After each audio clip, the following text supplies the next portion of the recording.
Okay, so lunok ka versus Dora. So ngayon sinabi mo na yung ano mo, yung favorite ano mo. Saan mabilis matapos yung lalaki sa'yo?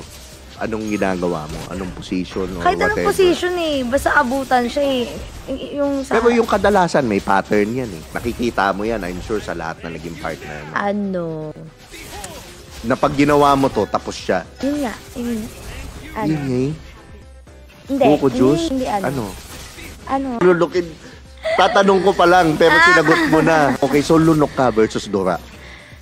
Oo, pag ano gusto ko yung tao. Pero lagi ba? Lagi kang lunok, hindi. Hindi naman. Hindi naman. Pero majority, oo.